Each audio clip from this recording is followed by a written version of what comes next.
Quando meu neto Rafael subiu as escadas do porão, percebi imediatamente que algo estava terrivelmente errado. O rosto dele estava pálido como cera, e as mãos tremiam enquanto segurava o celular com tanta força que os nós dos dedos haviam ficado brancos. Vovó, precisamos sair desta casa, agora. A voz dele era baixa, contida, mas havia um tremor de medo que eu nunca tinha ouvido antes. O que aconteceu, meu filho? Perguntei sem entender. Ele me olhou com os olhos arregalados, a respiração curta. Por favor, vovó, confie em mim. Faça uma mala, só o essencial. A gente precisa ir embora. Em menos de 20 minutos, estávamos na estrada, deixando para trás a casa onde vivi por mais de 40 anos. Só depois descobri a verdade. Mas antes de continuar, confira se você já está inscrito no canal e escreva nos comentários de onde você está assistindo este vídeo. Adoramos saber até onde nossas histórias estão chegando. Meu nome é Lucia Martins. Tenho 70 anos e moro sozinha desde que meu marido Antônio faleceu há 6 anos. Nossa casa fica em um bairro tranquilo, com um jardim que Antônio cultivou com dedicação por décadas. Sempre me senti segura ali, protegida pelas paredes que meu marido ajudou a construir com as próprias mãos. Ele era carpinteiro, um homem que acreditava que cada prego, cada tábua, cada viga deveria ser colocada com precisão e cuidado. Uma casa bem construída protege sua família, ele costumava dizer. Nossos 2 filhos, Carlos e Mariana, cresceram nessa casa. Carlos seguiu os passos do pai e se tornou engenheiro civil. Mariana escolheu direito, especializando-se em direito imobiliário. Ambos construíram suas próprias vidas, suas próprias casas, suas próprias famílias. Carlos teve 2 filhos, Rafael e Júlia. Rafael, o mais velho, herdou a paixão do avô pela construção. Aos 28 anos, já tinha sua própria empresa de reformas. Nos últimos meses, comecei a me sentir estranha. Acordava com dores de cabeça persistentes, enjoos que tornavam impossível comer qualquer coisa mais substancial que uma torrada, e uma tontura constante que me fazia agarrar os móveis enquanto caminhava pela casa. O médico disse que era normal para a minha idade. Seu corpo está mudando, dona Lúcia. Vamos ajustar seus remédios. Mas os novos remédios não ajudaram. Na verdade, parecia que eu estava ficando cada vez mais fraca. Perdi peso. Meu rosto no espelho parecia mais pálido e mais velho a cada dia. Carlos começou a visitar com mais frequência, trazendo comida que eu mal conseguia comer e verificando os sistemas da casa. Estou tornando tudo mais eficiente para você, mãe, explicava, enquanto selava saídas de ar antigas e instalava um novo detector de monóxido de carbono. Isso vai reduzir suas contas de aquecimento. Mariana também aparecia regularmente, sempre trazendo documentos para eu assinar. Apenas atualizações do testamento, mãe, dizia ela com um sorriso tranquilizador. É importante manter tudo em ordem, especialmente agora. Naquela manhã de outubro, Rafael apareceu inesperadamente.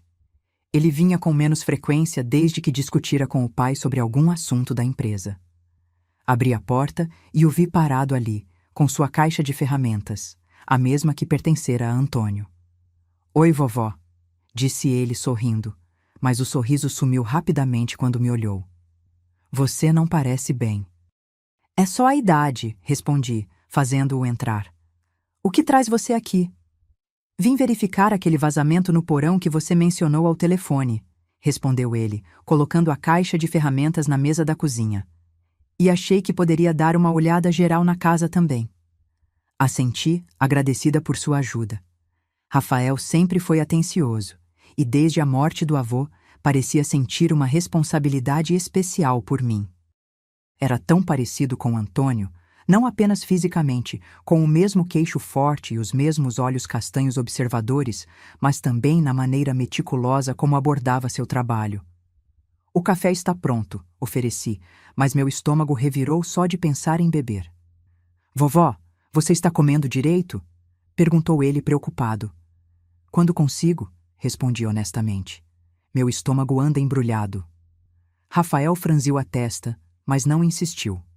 Pegou a caixa de ferramentas e desceu para o porão. Fiquei na cozinha, tentando me forçar a beber um pouco de chá. Pela janela, podia ver o carvalho que Antônio plantou quando Carlos nasceu, agora majestoso, suas folhas começando a dourar com o outono. O tempo passou e Rafael não voltava.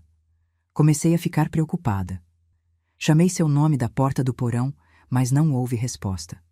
Estava prestes a descer quando ouvi seus passos subindo a escada. Quando ele emergiu do porão, fiquei chocada com sua aparência.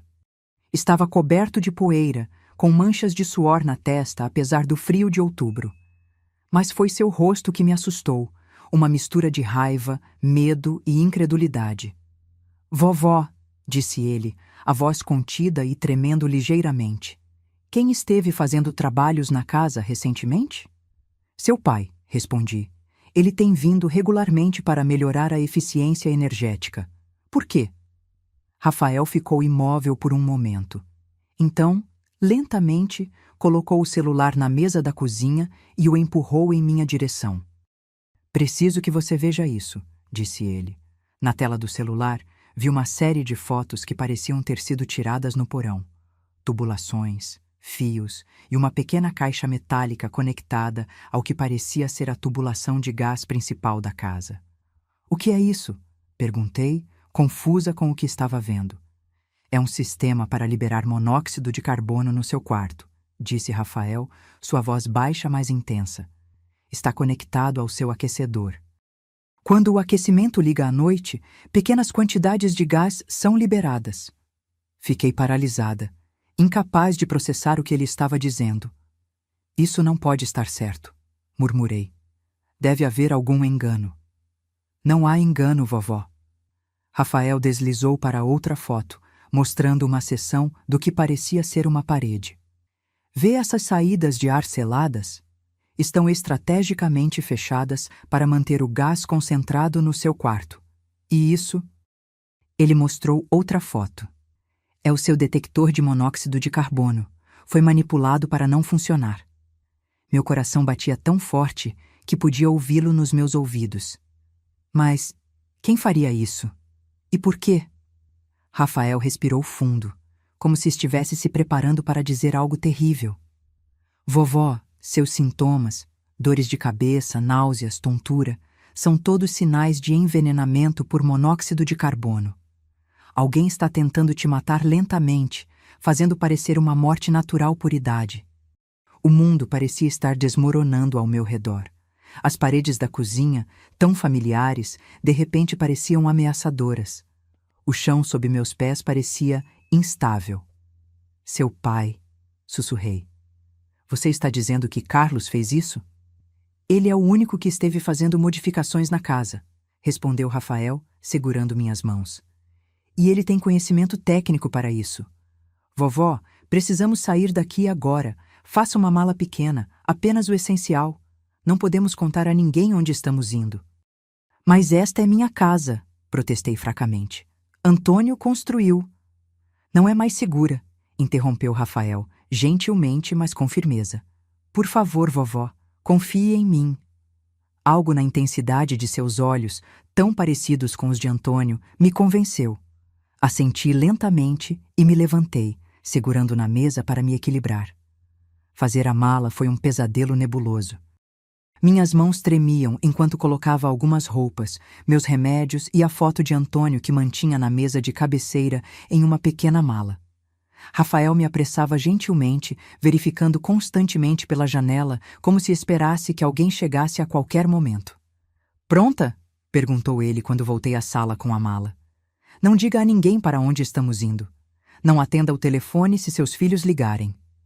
Enquanto entrava em sua caminhonete, olhei uma última vez para minha casa. 43 anos de memórias. Criando filhos, envelhecendo com Antônio, enfrentando a viuvez. E agora tudo estava manchado por algo monstruoso. Rafael dirigiu por quase 1 hora, ocasionalmente verificando o retrovisor. Meu celular tocou várias vezes na minha bolsa, o nome de Carlos piscando na tela. Cada vez, Rafael balançava a cabeça e eu deixava ir para o voicemail. "Para onde estamos indo?" perguntei finalmente, quando o silêncio se tornou insuportável. "Um hotel por enquanto", respondeu ele. Precisamos nos afastar e pensar no próximo passo. Rafael, você realmente acha que seu pai... Que Carlos... Não consegui completar a frase. A ideia de que meu próprio filho poderia querer me matar era impensável. Rafael apertou o volante até os nós dos dedos ficarem brancos. Eu não quero acreditar, vovó. Mas as evidências estão lá. Aquele sistema não se instalou sozinho, e papai foi o único fazendo melhorias na casa nos últimos meses. Chegamos a um pequeno hotel de beira de estrada, o tipo de lugar onde ninguém faz muitas perguntas. Rafael pagou em dinheiro por uma noite, usando apenas seu primeiro nome. No quarto simples, sentei-me na beira da cama, exausta e desorientada, enquanto ele fechava as cortinas e checava a tranca da porta. Precisamos falar sobre o que aconteceu, disse ele, sentando-se na única cadeira do quarto. E precisamos entender por que eles fariam isso. Naquela noite, nenhum de nós dormiu. Rafael pesquisava em seu laptop enquanto eu olhava fixamente para o teto, tentando entender como minha vida tinha virado de cabeça para baixo em um único dia. De manhã, Rafael tinha algumas respostas. A empresa do papai está falindo, disse ele, mostrando-me notícias online. Eles perderam um grande contrato há 6 meses e desde então têm despedido funcionários. Carlos nunca mencionou problemas financeiros, disse eu, tentando absorver essa nova informação. Ele não contaria a ninguém, respondeu Rafael. Ele sempre foi orgulhoso demais, mas há mais. Ele clicou em outra página. A casa dele e da mamãe está com hipoteca atrasada. Eles podem perder tudo. E há outra coisa. Ele hesitou. O quê? Pressionei. A tia Mariana tem feito você assinar documentos, certo? Perguntou ele. Quando assenti, ele continuou. Consegui acessar os e-mails dela. Ela e o tio Paulo estão com problemas também. A clínica médica dele está afundada em dívidas, e eles acabaram de receber uma notificação de execução hipotecária da casa de veraneio. Senti um frio na espinha. Mas o que isso tem a ver comigo? Sua casa, vovó, respondeu Rafael suavemente. Está completamente quitada e vale mais de 1 milhão agora com todo o desenvolvimento do bairro. Se você morresse de causas aparentemente naturais, papai e Mariana dividiriam tudo. O quarto girou ao meu redor. Precisei segurar a beirada da cama para me estabilizar. Meus próprios filhos, sussurrei, tentando me matar por dinheiro. Rafael se levantou e sentou-se ao meu lado, colocando um braço ao redor dos meus ombros. Sinto muito, vovó. Eu queria estar errado. Respirei fundo, tentando acalmar meu coração acelerado. O que fazemos agora? Precisamos de mais provas, disse Rafael determinado. Algo concreto que possamos levar à polícia. Você já tem as fotos do dispositivo, apontei. Sim, mas precisamos de mais. Precisamos voltar à casa. Não, exclamei, o medo me inundando. É perigoso demais. Confia em mim, vovó, disse ele, seus olhos sérios. Tenho um plano. Na tarde seguinte, estacionamos uma quadra de distância da minha casa. A caminhonete de Carlos estava na entrada. Ele está lá, sussurrei, o medo apertando minha garganta. É exatamente o que queremos, respondeu Rafael surpreendentemente. Vamos esperar. Após 1 hora de observação silenciosa, outro carro chegou, o sedã preto de Mariana. Logo depois, o SUV de Paulo, marido dela. Todos estavam reunidos na minha casa, sem mim. O que estão fazendo lá? Perguntei. Provavelmente perceberam que sumimos e estão tentando descobrir o quanto sabemos, respondeu Rafael. Ele pegou o celular do bolso. Vou mais perto para tentar ouvir. Você fica aqui, trancada. Não, Rafael, é perigoso. Confie em mim, repetiu ele. Ficarei apenas nos arbustos sob a janela da cozinha. Consigo ouvir tudo de lá. Observei com o coração na garganta enquanto Rafael se esgueirava pelo quintal da casa, abaixando-se sob a janela da cozinha.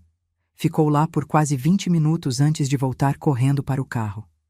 Temos que ir agora, disse ele, ligando o motor rapidamente. Eles estão nos procurando. Enquanto nos afastávamos, Rafael me contou o que ouviu. Carlos, Mariana e seus cônjuges estavam discutindo freneticamente onde eu poderia estar. Carlos culpava Rafael por colocar ideias na cabeça dela. Mariana estava preocupada que eu tivesse descoberto o plano. Plano? Repeti. Então Mariana também está envolvida? Todos estão, respondeu Rafael sombriamente. Mariana trabalha com direito imobiliário, sabe exatamente como transferir propriedades rapidamente. Paulo tem conhecimento médico.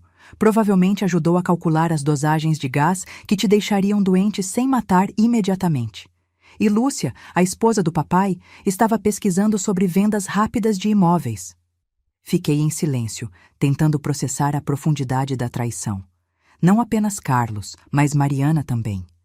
Meus 2 filhos haviam conspirado para me matar. Não entendo, disse finalmente.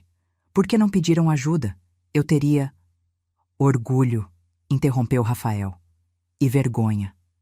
Papai sempre foi o bem-sucedido, o que tinha tudo sob controle, e agora está perdendo tudo.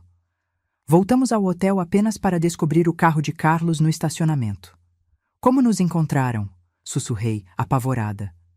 Devem ter rastreado meu celular, respondeu Rafael, dando a ré rapidamente. Precisamos ir para outro lugar. Dirigimos por horas, parando apenas para abastecer e comprar lanches. Quando finalmente paramos em outro hotel, em outra cidade, era quase meia-noite. O que fazemos agora? Perguntei, exausta e desorientada. Vamos à polícia, respondeu Rafael determinado. Tenho as fotos, tenho gravações da conversa deles. É suficiente para iniciar uma investigação. Mas quando acordamos na manhã seguinte, prontos para ir à delegacia, descobrimos que não estávamos sozinhos. No estacionamento, vi o carro de Mariana e ao lado dele, o de Carlos. Eles nos encontraram de novo, disse Rafael, puxando-me de volta para o quarto. Vovó, preciso que você fique aqui. Tranque a porta e não abra para ninguém além de mim. O que você vai fazer? Perguntei, agarrando seu braço. Vou confrontá-los, respondeu ele com uma determinação que me lembrou tanto de Antônio que doeu. É hora de acabar com isso. Observei pela janela enquanto Rafael caminhava em direção ao estacionamento, onde Carlos e Mariana estavam ao lado de seus carros, conversando tensamente. Quando viram Rafael, pararam e se viraram para ele. Não conseguia ouvir o que diziam, mas podia ver pela linguagem corporal que a conversa estava ficando acalorada. Carlos apontava o dedo para Rafael, seu rosto vermelho de raiva. Mariana parecia estar tentando acalmar os dois, olhando nervosamente ao redor. De repente, Carlos empurrou Rafael com força, fazendo-o cambalear para trás. Meu coração quase parou. Antes que eu pudesse reagir, vi Paulo saindo de trás de um carro, segurando o que parecia ser um bastão ou cano. O medo me paralisou por um momento. Depois me fez agir. Peguei meu celular e disquei 190 com dedos trêmulos. Emergência, qual é o seu problema? Por favor, rápido, sussurrei. Meu neto está sendo atacado no estacionamento do Hotel Rota 66 em... Olhei freneticamente pela janela procurando o endereço e o vi em um folheto na mesa. Avenida Principal, 1432. Meu filho e minha filha, eles estão tentando machucá-lo. Por favor, venham depressa. Enquanto falava, vi Paulo se aproximando de Rafael por trás. Ele ergueu o bastão. Não! Gritei, mesmo sabendo que não podiam me ouvir. Larguei o telefone e corri para a porta. Quando cheguei ao estacionamento, Rafael estava no chão, segurando a cabeça. Paulo estava sobre ele com o bastão levantado novamente. Carlos e Mariana observavam, imóveis. Parem! Gritei, correndo em direção a eles. A polícia está vindo! Carlos se virou para mim surpreso. Por um momento, vi algo em seus olhos. Não arrependimento, mas cálculo.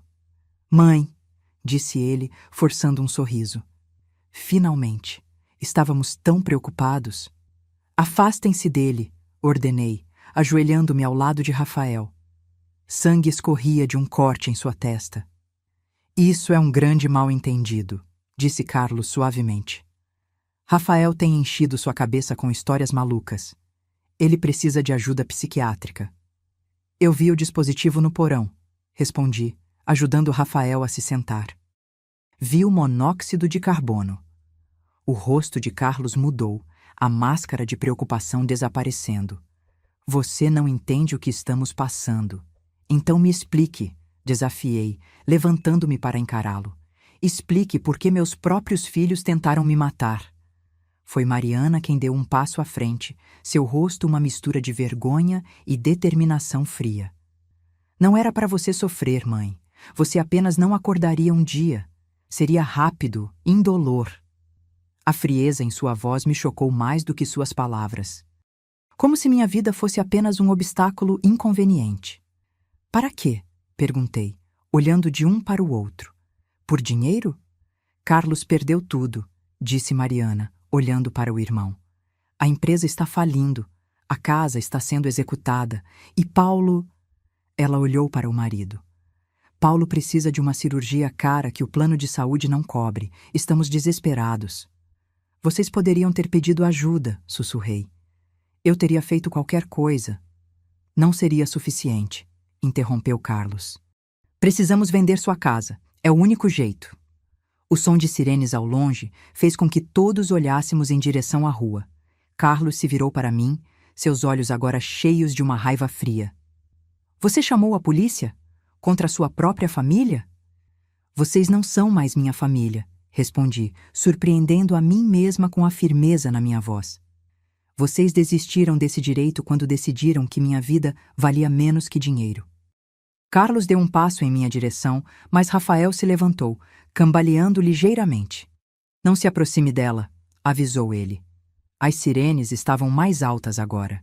Carlos olhou freneticamente ao redor, depois para Mariana e Paulo. Temos que sair daqui, disse ele urgentemente. É tarde demais, respondeu Rafael, segurando meu braço para se apoiar. Acabou. 2 carros de polícia entraram no estacionamento, luzes piscando. Carlos fez uma última tentativa desesperada. Mãe, por favor. Somos sua família. Não faça isso conosco. Olhei para o rosto do homem que criei, que embalei em meus braços, que ensinei a andar. E não vi nada do menino que conheci. Vocês fizeram isso a si mesmos, respondi, virando-me para os policiais que se aproximavam. Os dias que se seguiram foram uma série interminável de depoimentos, exames e perguntas. A polícia investigou minha casa e encontrou exatamente o que Rafael havia documentado. Um sistema sofisticado, projetado para liberar monóxido de carbono no meu quarto enquanto eu dormia. O detector havia sido sabotado. Encontraram e-mails e mensagens de texto entre Carlos, Mariana e seus cônjuges, discutindo o plano e quanto minha casa valia.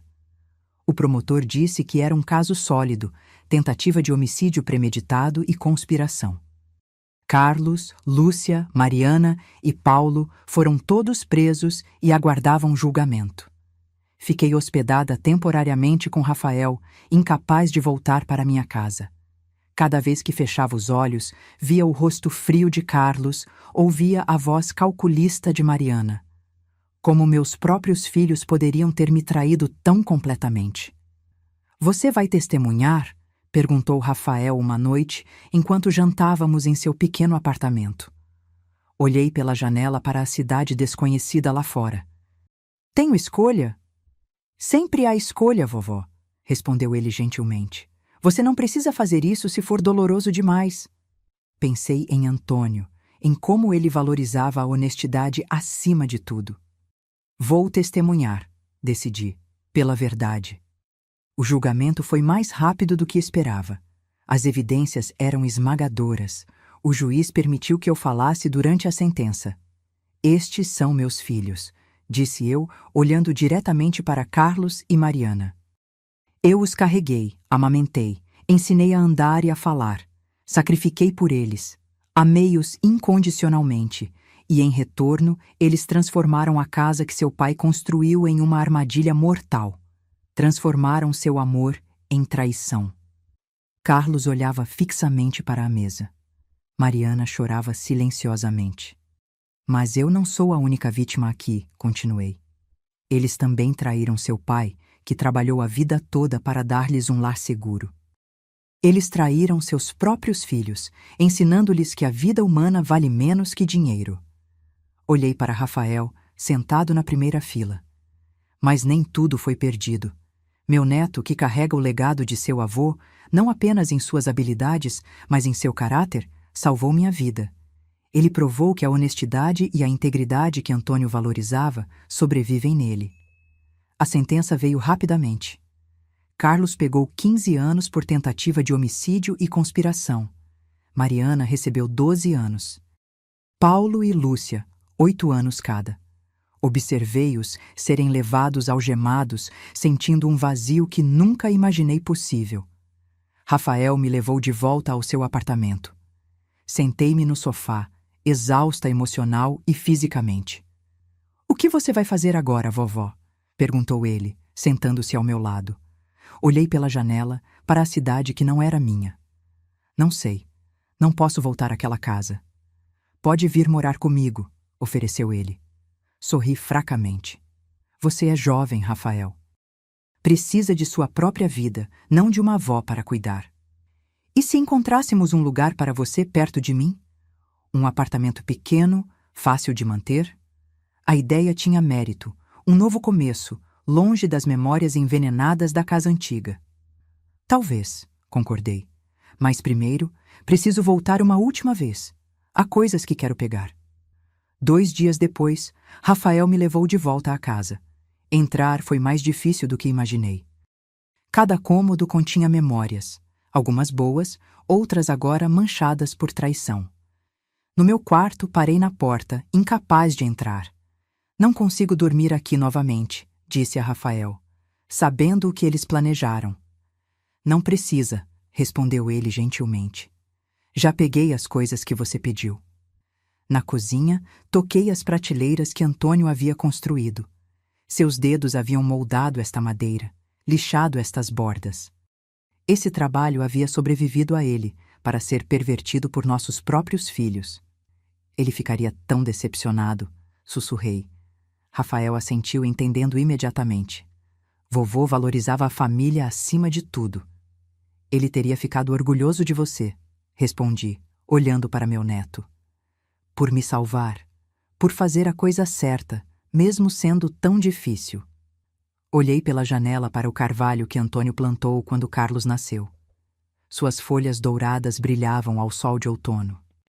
"Vou vender esta casa", decidi. "Não posso mantê-la sabendo o que aconteceu aqui." "Tem certeza?" perguntou Rafael. "É sua casa. Vovô a construiu para você." "É apenas uma casa agora", respondi. Os valores que Antônio colocou nela, segurança, proteção, amor, foram corrompidos. Mas esses valores sobrevivem em você, Rafael, e é isso que importa. Uma semana depois, coloquei a casa à venda. O corretor disse que o mercado estava aquecido, muitas famílias jovens procurando casas no bairro. Não contei a ele a história sinistra por trás da venda. Rafael me ajudou a encontrar um pequeno apartamento a poucos quarteirões do seu. Era no térreo, com um pequeno jardim onde eu poderia cultivar algumas flores. Não era muito, mas era seguro. E meu. As semanas se transformaram em meses.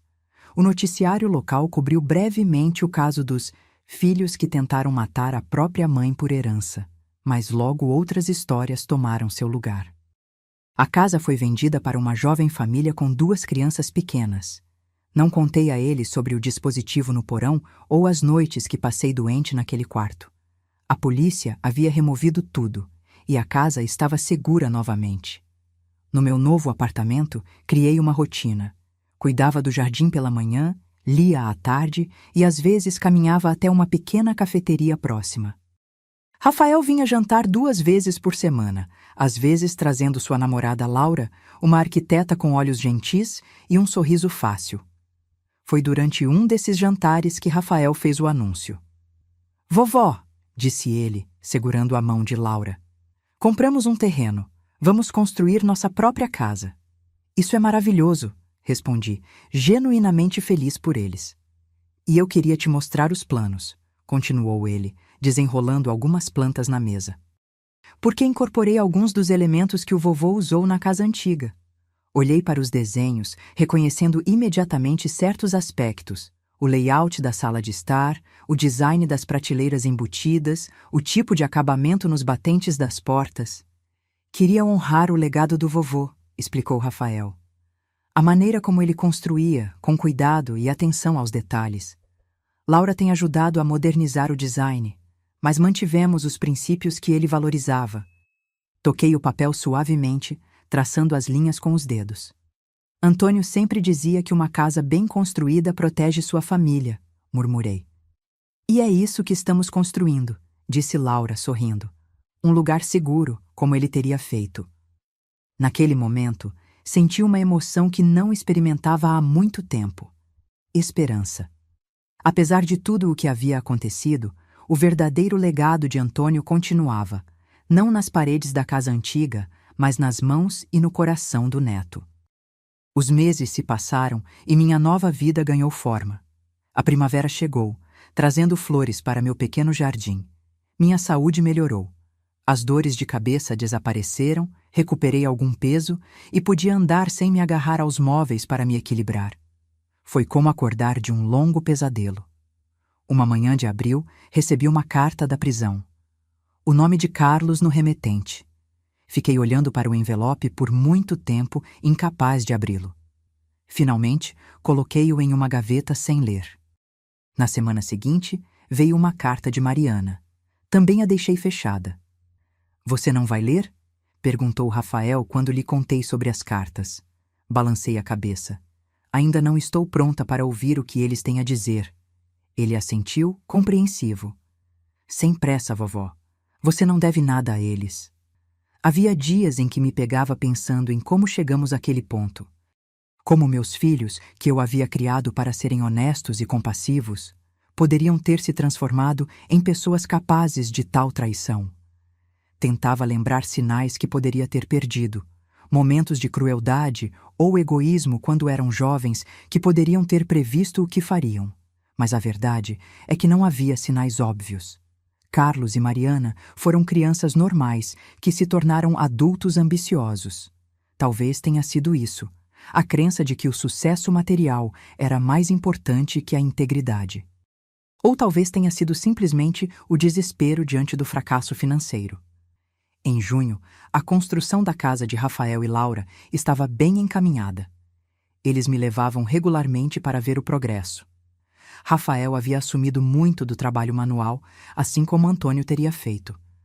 Observava-o instalando batentes de portas com a precisão meticulosa que aprendera do avô.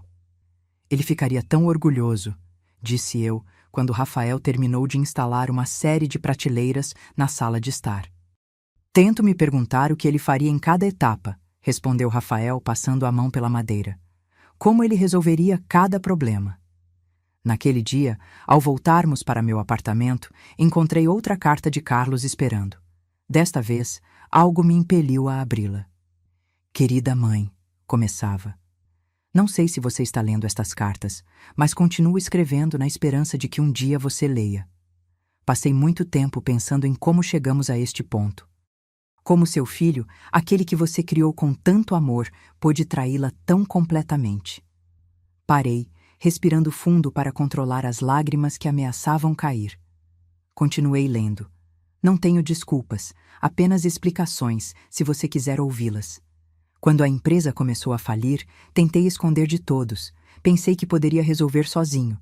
Mas as dívidas se acumularam. A casa estava prestes a ser tomada. Lúcia e eu discutíamos constantemente sobre dinheiro. Foi quando Mariana mencionou sua casa, o quanto valia agora. As palavras nadavam diante dos meus olhos.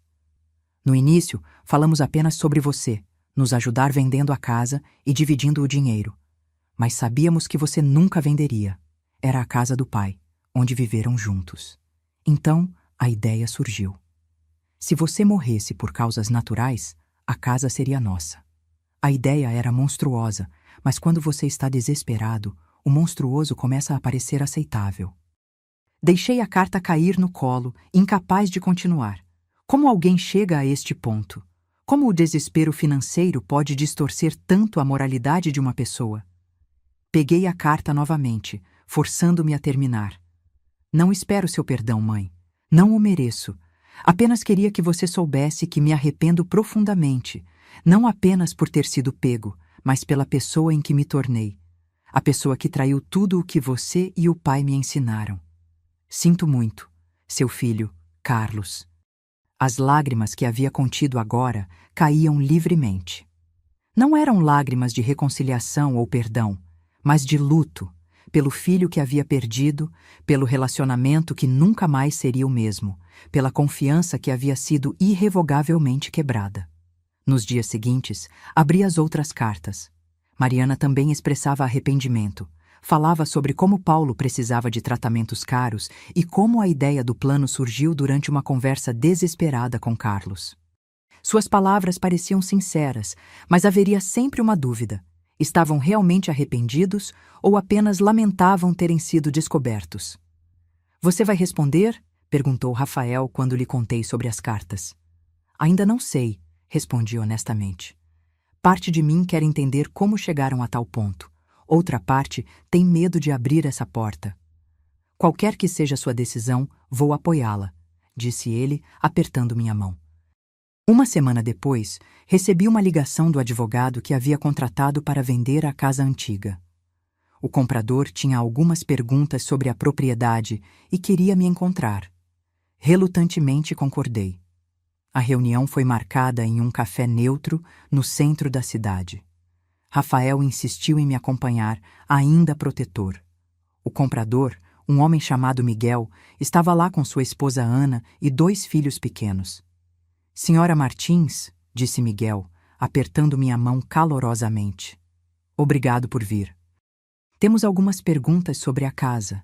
Nada grave, apenas curiosidade sobre sua história. Sentei-me, desconfortável. O que eu poderia dizer? Que meus próprios filhos haviam transformado a casa em uma armadilha mortal? O que gostariam de saber? Perguntei cautelosamente. Notamos algumas características únicas, explicou Ana. As prateleiras embutidas, o trabalho em madeira, são originais? Sim, respondi, um nó na garganta. Meu marido, Antônio, construiu grande parte da casa com as próprias mãos. Era carpinteiro? Perguntou Miguel, interessado. Sim, ele acreditava que uma casa deveria ser construída para durar gerações. O filho mais velho, um menino de talvez 8 anos, olhou para mim com olhos curiosos. Você morou lá por muito tempo? 43 anos, respondi, desde antes do seu pai nascer. Por que vendeu? Perguntou ele inocentemente. Um silêncio caiu sobre a mesa. Rafael tensionou ao meu lado. Como explicar a verdade a uma criança? Às vezes, respondi finalmente, escolhendo as palavras com cuidado. Uma casa guarda muitas memórias. Algumas são boas, outras são difíceis. Chegou um momento em que precisava de um novo começo. Os pais trocaram olhares, percebendo que havia mais na história, mas respeitaram minha privacidade. A casa precisa de alguns reparos, disse Miguel, mudando de assunto. Especialmente no sistema de aquecimento. Encontramos algumas alterações estranhas no porão. Meu coração disparou. A polícia não havia removido tudo? Que tipo de alterações? Perguntou Rafael, sua voz controlada, mas tensa. Parece que alguém fez algumas modificações amadoras no sistema de gás, explicou Miguel. Já chamamos um técnico para normalizar tudo. Só estávamos curiosos se você sabia sobre isso. Olhei para Rafael e ele assentiu levemente. Era melhor contar uma versão editada da verdade.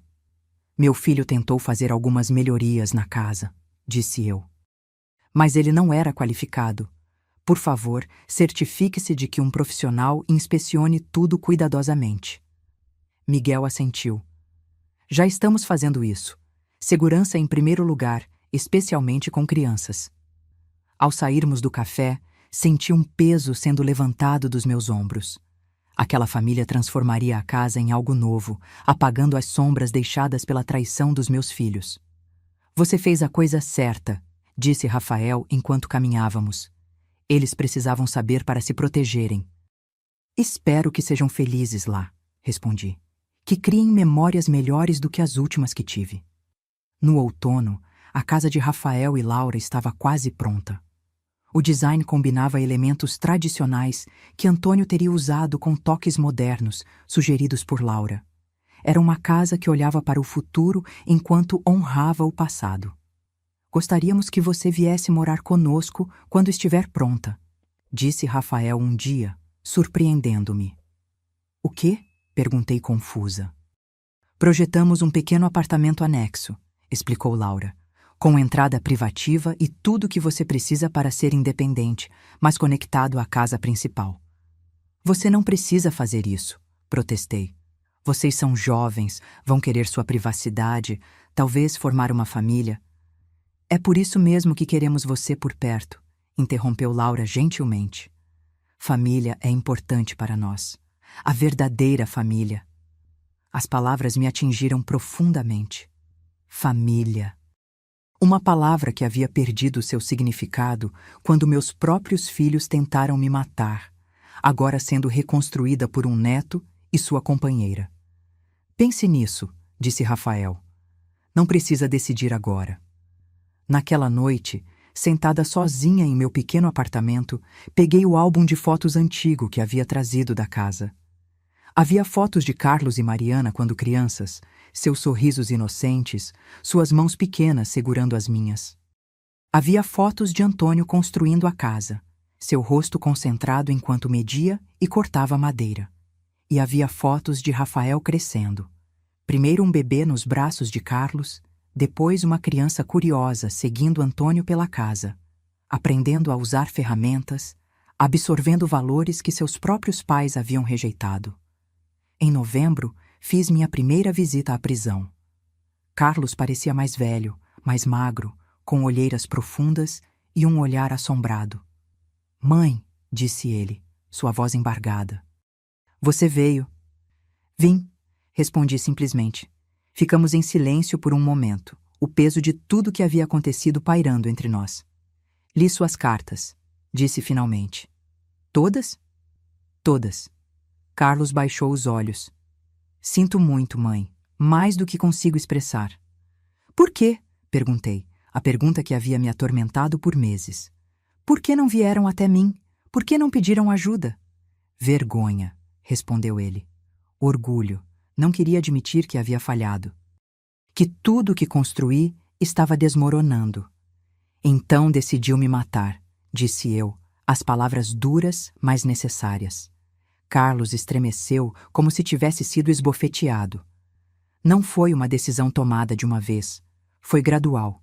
Primeiro pensamos em te convencer a vender a casa. Quando ficou claro que você nunca faria isso, começamos a falar sobre alternativas. Foi Mariana quem sugeriu primeiro, mas eu elaborei o plano. Usei meu conhecimento técnico para projetar algo que pareceria natural." A frieza clínica com que ele descrevia o plano me gelou até os ossos. "Antônio ficaria tão decepcionado", disse eu. "Eu sei", respondeu Carlos, lágrimas nos olhos. "Eu traí tudo que ele representava, tudo que ele me ensinou. Não apenas ele. Você traiu a si mesmo, seus próprios filhos, sua irmã. Rafael nunca vai me perdoar, vai?" "Isso é com ele", respondi. "Ele salvou minha vida quando você tentou tirá-la." Saí da prisão sentindo-me exausta, mas estranhamente mais leve. Não havia perdão ainda, talvez nunca houvesse completamente. Mas havia uma espécie de encerramento. A verdade havia sido dita, os motivos expostos, por mais feios que fossem. Visitei Mariana na semana seguinte. Nossa conversa foi similar: lágrimas, arrependimento, explicações que não justificavam nada.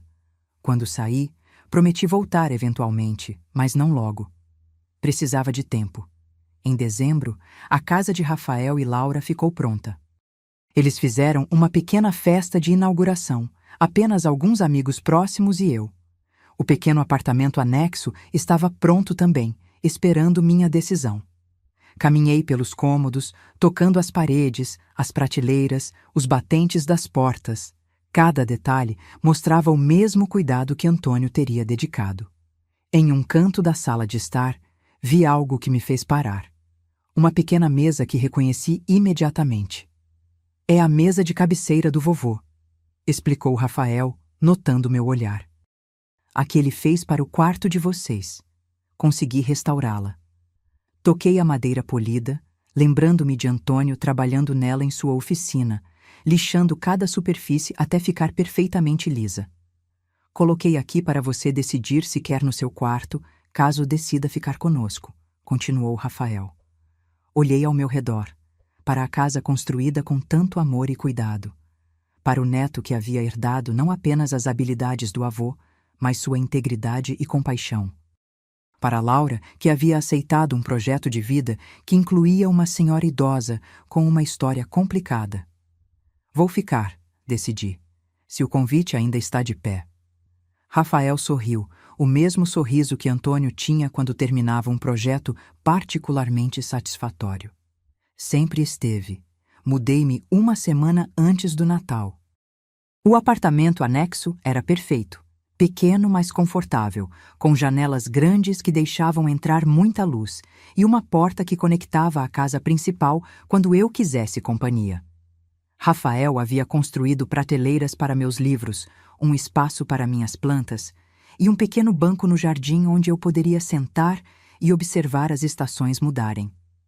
Laura havia decorado tudo com cores quentes e tecidos aconchegantes. Na véspera de Natal, nevava levemente.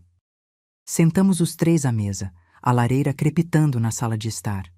Rafael havia preparado o pernil como Antônio costumava fazer, e Laura havia assado biscoitos seguindo uma receita da minha mãe que compartilhei. Um brinde, disse Rafael, erguendo sua taça.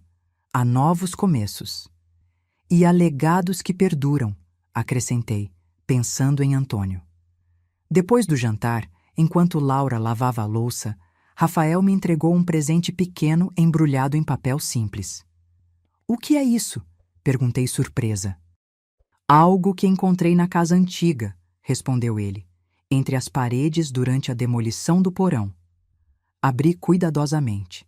Era um pequeno caderno de couro, amarelado pelo tempo. Na primeira página, reconheci imediatamente a letra de Antônio. Para Lucia, meu amor. A casa que construí é apenas madeira e tijolo. Nosso verdadeiro lar está em nossos corações, e nos corações daqueles que educamos para valorizarem o que realmente importa. Com amor, Antônio. As lágrimas vieram sem aviso. O caderno estava cheio de desenhos, plantas da casa, detalhes de carpintaria e, nas margens, pequenas notas sobre decisões tomadas e por quê. Janelas maiores no quarto para Lúcia ter mais luz natural. Prateleiras mais baixas na cozinha para ela alcançar facilmente. Cada detalhe pensado com amor. Onde estava? Perguntei, a voz embargada. Em uma pequena cavidade na parede do porão, perto de onde... Ele hesitou. Perto de onde encontrei o dispositivo. Como se o vovô estivesse lá, testemunhando. Abracei o caderno contra o peito. Ele estaria tão orgulhoso de você, Rafael. Não apenas pelo que você constrói, mas pelo homem que você é. Na primavera seguinte, Rafael e Laura anunciaram que estavam esperando um bebê. A notícia trouxe uma alegria que não sentia há muito tempo. Haveria uma nova geração, uma oportunidade de transmitir os valores que realmente importavam. Continuei visitando Carlos e Mariana na prisão, mas com menos frequência. Nossos encontros eram difíceis, cheios de silêncios desconfortáveis e arrependimentos tardios. Havia perdoado?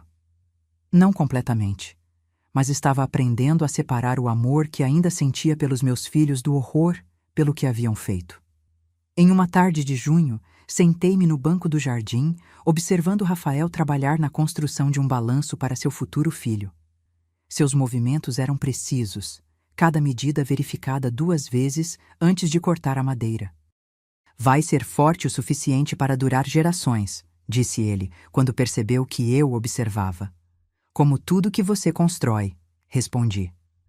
Pensando sobre tudo o que havia acontecido, percebi que Antônio estava certo em suas palavras no caderno.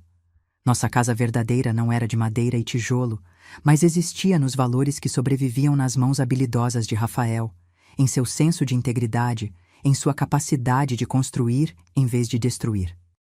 Carlos e Mariana haviam traído esses valores, transformando o trabalho de amor de Antônio em uma arma, mas não haviam conseguido destruir seu verdadeiro legado. Ele continuava, mais forte que nunca, em nosso neto. No final do verão, recebi uma carta inesperada. Era de Júlia, filha de Carlos e irmã de Rafael.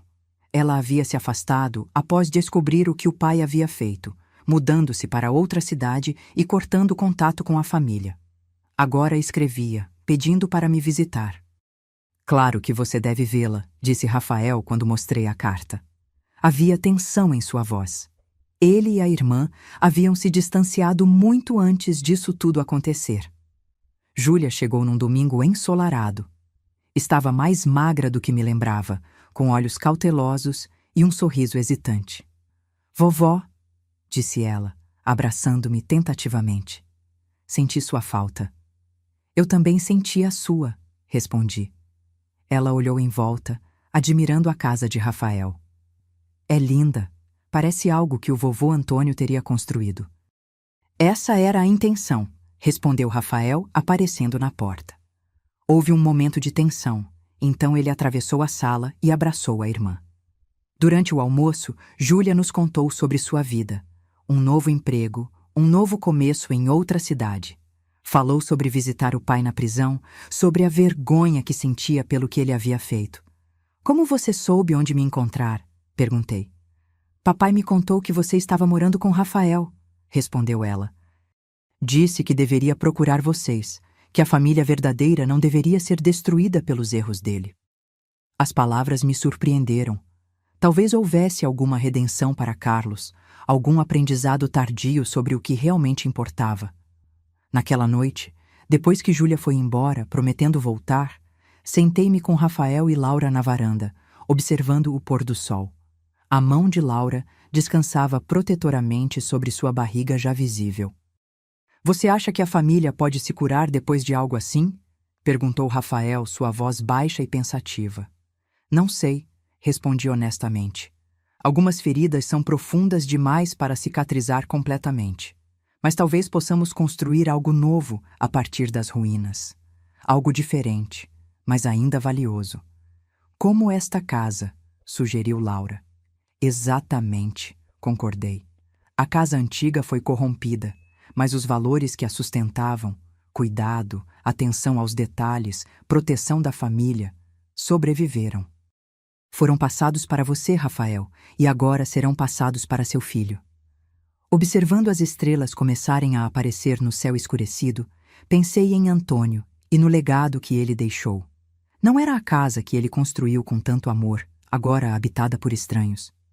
Era algo mais duradouro, os valores que ele viveu e ensinou, a integridade que demonstrou em cada pedaço de madeira que moldou. Meu neto havia me salvo não apenas da traição dos meus filhos, mas da perda desse legado. Ele havia provado que as coisas que realmente importam, amor, honestidade, proteção, podem sobreviver mesmo às piores traições. E talvez, com o tempo, até mesmo Carlos e Mariana pudessem encontrar novamente esses valores. Não para apagar o que fizeram, mas para reconstruir algo das cinzas de suas escolhas terríveis. Na manhã seguinte, peguei o caderno de Antônio e acrescentei minhas próprias palavras na última página. Para nosso bisneto que em breve chegará. Que você cresça sabendo que uma casa não é apenas madeira e pedra, mas amor e proteção. Que você herde a habilidade de seu bisavô nas mãos de seu pai e sua integridade em seu coração. E que nunca esqueça que o verdadeiro legado não está no que possuímos, mas em como vivemos e amamos. Com todo o meu amor, bisavó Lucia. Fechei o caderno, sentindo uma paz que não experimentava há muito tempo. A traição de meus filhos havia quase me destruído, mas também havia revelado a verdadeira força do legado de Antônio. Não na casa que ele construiu, mas no neto que ele inspirou. A vida continua, mesmo após a pior das traições. E às vezes, das cinzas da destruição, algo novo e mais forte pode surgir. Agora, se você gostou dessa história, clica em se inscrever e me diz nos comentários qual parte te deixou de queixo caído. Ah, e não esqueça de se tornar membro para ter acesso a vídeos exclusivos que não posto aqui. Te espero lá.